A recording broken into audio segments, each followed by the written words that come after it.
The prototype pattern helps you copy objects rather than creating them from scratch. That's really helpful when you have a complex object and you need to create a new one. Imagine a game character, so you need to create multiple game characters. Rather than just going from scratch, you can copy one using this pattern and just personalize like I did here.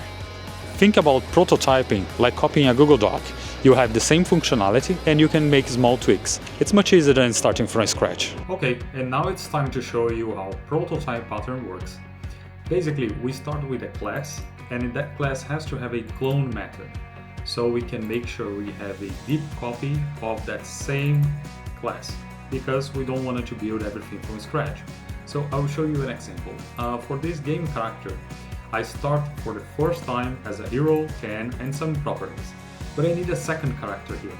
Rather than starting from scratch, what I'm gonna do is I'll use the method clone, which gives me the character as I created in the first place.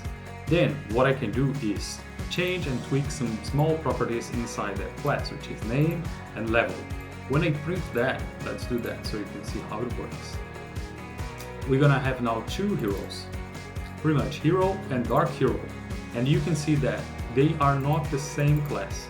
Prototype lets you copy the other class, but it's not the same class. You have a new class with the same properties, which you can then tweak and make sure it's unique and save you a lot of time. And that's prototype design pattern. If you have ever copied something rather than starting from scratch, you're certainly using it. Let me know in the comments what you think about it and if you're using that right.